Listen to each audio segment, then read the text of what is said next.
जून को बिहार में जब विपक्षी एकता की बैठक हो रही थी तो सभी को संपूर्ण क्रांति के अग्रदूत जयप्रकाश नारायण की याद आई थी।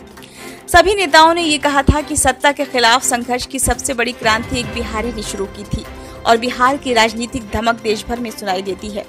और आज यानी 18 जुलाई अब एक ऐसी तारीख के रूप में दर्ज हो रही है जब सत्ता और विपक्ष दोनों के केंद्र में बिहारी है। सत्ता पक्ष यानी राष्ट्रीय जनतांत्रिक गठबंधन की दिल्ली में हो रही बैठक में असल चर्चा बिहारियों के आसपास घूमेगी तो बेंगलुरु में विपक्षी एकता को लेकर हो रही बैठक ही बिहारी नेताओं की देन है। करीब 2200 किलोमीटर की दूरी में हो रही दोनों ही बैठकें देश की राजनीतिक दिशा तय करेंगी। भारतीय जनता पार्टी यानी कि बीजेपी के राष्ट्रीय अध्यक्ष जगत प्रकाश नड्डा जन्म से बिहारी हैं। पूर्व राष्ट्रीय अध्यक्ष अमित शाह पार्टी के बड़े फैसले जरूर लेते हैं, लेकिन नीतिगत कागज पर मोहर नड्डा की ही लगती है। नड्डा ने स्नातक तक की पढ़ाई भी पटना विश्वविद्यालय से की है।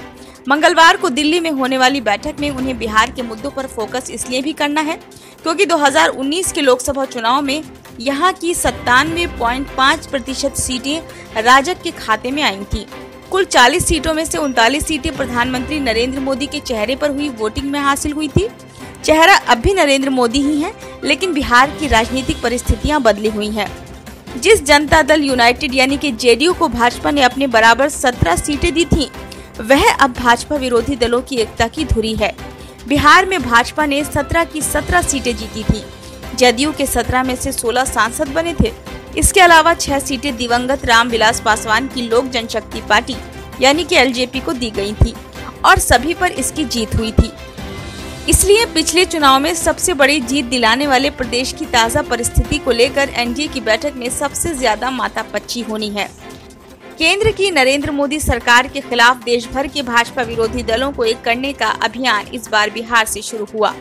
2020 के विधानसभा चुनाव में भाजपा के साथ सरकार के लिए जनादेश लेने के बाद गतिरोध के कारण अचानक वापस महागठबंधन में जाने के बाद से मुख्यमंत्री नीतीश कुमार एक बार फिर पीएम नरेंद्र मोदी के खिलाफ मोर्चा खोला था। नीतीश कुमार ने ही इस बार सभी विपक्षी दलों को एक एक कर एक मंच पर जुटने के लिए तैयार किया। जन्म कर्म से बिहारी नीतीश ने बिहार यूपी से चिढ़ दिखाते रहे महाराष्ट्र के नेताओं को भी बिहार बुला लिया। जहां कुछ मामला फंसा वहां राष्ट्रीय जनता दल यानी कि आरजेडी अध्यक्ष लालू प्रसाद यादव ने उनका साथ दिया। 23 जून को पटना में विपक्षी एकता को लेकर हुई पहली बैठक में नीतीश कुमार ने संयोजक की भूमिका निभाई। हालांकि पद की घोषणा बाकी रह गई। आज बेंगलुरु में हो रही बैठक में सब कुछ ठीक रहा तो ये घोषणा अप्रत्याशित नहीं। ब्यूरो रिपोर्ट, नई दिल्ली।